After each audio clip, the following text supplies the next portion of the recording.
प्रिय विद्यार्थियों, हिंदी साहित्य BA तृतीय वर्ष प्रथम प्रश्न पत्र के अंतर्गत हम इन दिनों मलिक मोहम्मद जायसी के महत्वपूर्ण पदों की व्याख्या कर रहे हैं।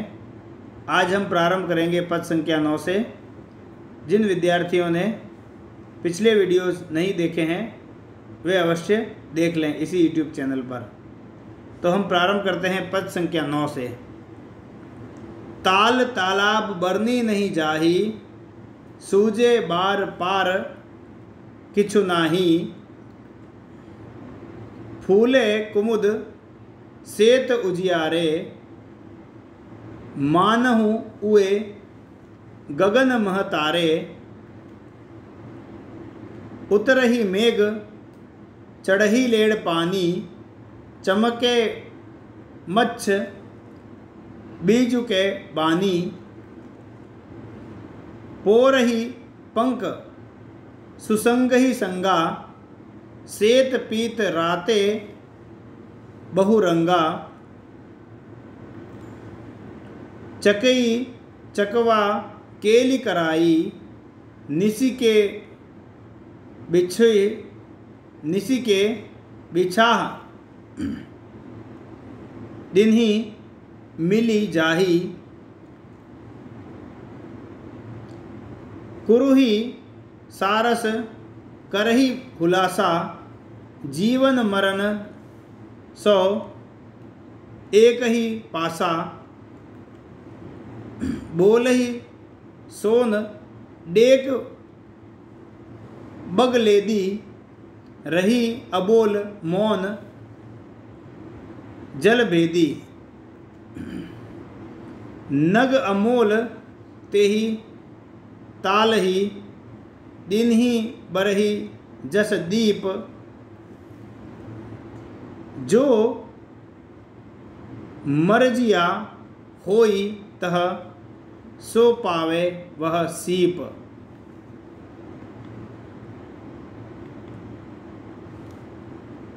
अब हम देखते हैं इसके शब्दार्थ। सेत अर्थात श्वेत यानी सफ़ेद या धवल। मह अर्थात में। मच्छ अर्थात मछली। पोरही अर्थात तैरना। कुर्रही अर्थात बोलते हैं। सोन अर्थात कलहंस। देख अर्थात एक तरह का बगुला। बग यानी बगुला। लेदी अर्थात छोटी मुर्गाबी, जल मुर्गाबी। मरजीवा अर्थात गोताखोर, जो समुद्र में तैरना जानता है, गोते लगाना जानता है।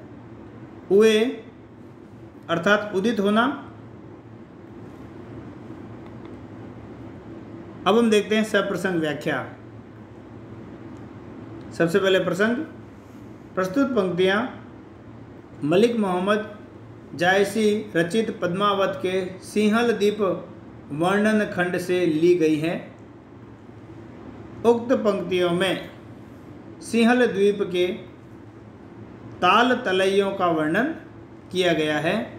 अब हम देखते हैं व्याख्या। कवि जायसी उक्त पंक्तियों में सिंहल द्वीप के ताल तलैयों का वर्णन करते हुए कह रहे हैं कि सिंहल द्वीप में इतने ताल और तलैया है कि उनका वर्णन नहीं किया जा सकता। उनकी संख्या का बार पार भी नहीं ज्ञात होता, अर्थात उनकी संख्या बहुत अधिक है। उनमें श्वेत कमल और कुमुद फूले हुए सुशोभित हैं। वे ऐसे प्रतीत होते हैं मानो आकाश में तारे उदित हुए हों। मेघ नीचे उतरते हैं और पानी लेकर ऊपर चढ़ जाते हैं। तालों के पानी में मछलियाँ ऐसी चमकती हैं जैसे बिजली चमक रही हो। विविध प्रकार के श्वेत, पीले, लाल आदि रंगों के पक्षी जल में तैर रहे हैं। चकवा और चकवी क्रीड़ा करते हुए वे रात को बिछुड़ जाते हैं और दिन में मिल जाते हैं। सारस पक्षी उल्लास में भरकर, उल्लास अर्थात प्रसन्नता भरकर बोलते हैं कि हमारा जीना और मरना साथ साथ होता है। कलहंस, बगुला, छोटी जल मुर्गा भी अपनी अपनी आवाज़ में बोल रहे हैं। जल का भेद जानने वाली मछलियाँ मौन हैं। इन तालों में बहुत से अमूल्य रत्न हैं। वे दिन में जलते हुए दीपक की भांति प्रकाशमान है। जो मर्जीवा जैसी विशेषता रखता है, अर्थात जो तैरना जानता है, जो गोताखोर है, वे ही इन सीपों को पा सकते हैं जिसमें मोती होते हैं। अब हम देखते हैं टिप्पणी। उपमा, उत्प्रेक्षा, अनुप्रास अलंकारों की सुंदर योजना है। अवधी भाषा का प्रयोग है। चौपाई दोहा शैली का अनुप्रयोग है। आध्यात्मिक, सबसे महत्वपूर्ण जो अभी मैं बता रहा हूँ वो है आध्यात्मिक व्यंजना। और आध्यात्मिक व्यंजना क्या है? जो व्यक्ति साधना के अपार कष्ट को सहन कर सकता है, वही ईश्वर के प्रेम रूपी मुक्ता फल या मोती को प्राप्त कर सकता है। जैसा कि आप जानते हैं कि पद्मावत समासोक्ति परक महाकाव्य है। इसमें लौकिक प्रेम के साथ साथ अलौकिक प्रेम की व्यंजना दिखाई गई है। अब हम देखते हैं पद संख्या 10। आस पास बहु अमृत बारी, फेरी अपूर होड़ रखवारी, नवरंग नीबू सुरंग जंबीरा, ओ बादाम बहु भेद अंजीरा, गलगल तुरंज सदाफर फेरी, नारंग अति राते रस भरे, किसमिस सेव फरेनो पाता, दारियु दाख देखी मन राता, लागी सुहाई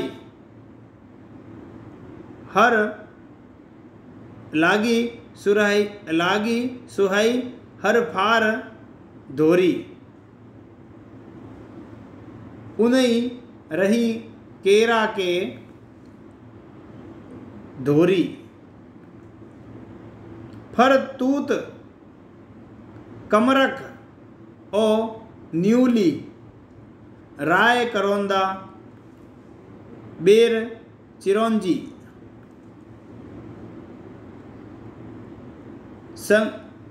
संगतरा व छुआरा दीठे, और खजहजा खाटे मीठे,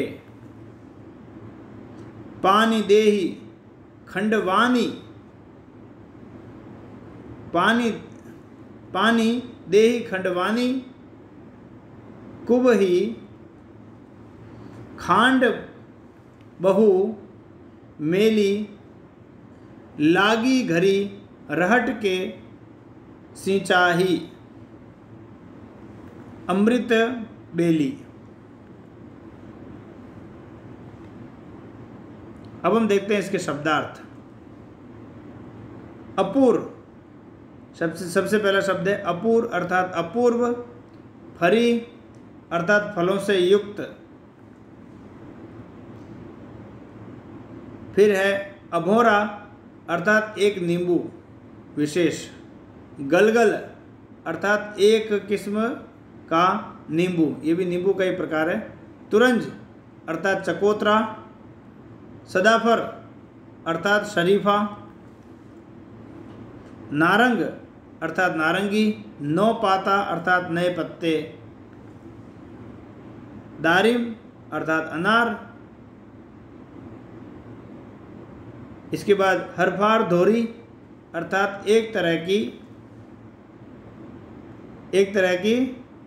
कम रसद, इसको बोलते हैं हम एक प्रकार की कम रसद। धोरी अर्थात गुच्छा, तूत अर्थात शहतूत, न्यूली अर्थात लीची, संगतरा अर्थात एक खट्टा फल, खजहजा अर्थात मेवे, खंडवानी अर्थात शरबत, धरी अर्थात सिंचाई का साधन। अब हम देखते हैं इसकी सप्रसंग व्याख्या। प्रसंग, प्रस्तुत पंक्तियां मलिक मोहम्मद जायसी रचित पद्मावत के सिंहल द्वीप वर्णन खंड से अवतरित हैं। इन पंक्तियों में फलों के बगीचे का वर्णन किया गया है। व्याख्या हम देखते हैं। कवि जायसी सिंहल द्वीप के फलों की वाटिकाओं का वर्णन करते हुए लिखते हैं कि वहाँ आसपास अमृत फलों से युक्त बहुत सी वाटिकाएं हैं। वे सभी अपूर्व फलों से युक्त हैं और उनकी रखवाली हो रही है। नए रंग वाले नींबू, रंगीन जंबीरा, बादाम और विविध किस्म के अंजीर लगे हुए हैं। गलगल, चकोतरा, शरीफा आदि फले हुए हैं, अर्थात ये भी फल वहाँ पर उपलब्ध हैं। अनार और दाख को देखकर, दाख यानी किशमिश, अनार और दाख को देखकर मन प्रसन्न हो जाता है। हरफार धोरी शोभायमान लग रही है। केलों के गुच्छे झुके हुए हैं। शहतूत, कमरख, लीची, राय करौंदा, वेर और चिरौंजी फले हुए हैं। संगतरा, छुआरे दिखाई दे रहे हैं। इसके अतिरिक्त और खट्टे मीठे मेवे के वृक्ष हैं। वहाँ इन फलों के वृक्षों को सींचने के लिए पानी के स्थान पर शरबत दिया जाता है, अर्थात उनकी सिंचाई पानी से नहीं होती बल्कि शरबत से उनको सींचते हैं। कुओं में बहुत सी खांड मिला दी जाती है। इतने मीठे हैं मानो ऐसा लगता है कि उनको सींचने के लिए पानी में शक्कर मिला दी गई हो।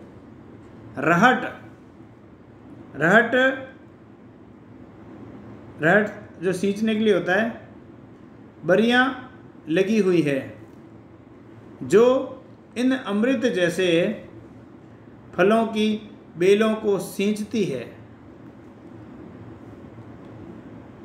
अब हम देखते हैं इसकी टिप्पणी। अनुप्रास अलंकार की योजना है। चौपाई दोहा शैली का प्रयोग हुआ है। अवधि भाषा प्रयुक्त हुई है। सिंहल द्वीप के फल के बागानों का वर्णन किया गया है। इसके बाद के महत्वपूर्ण पदों की व्याख्या हम अगले वीडियो में करेंगे। आप सभी विद्यार्थियों का बहुत बहुत धन्यवाद।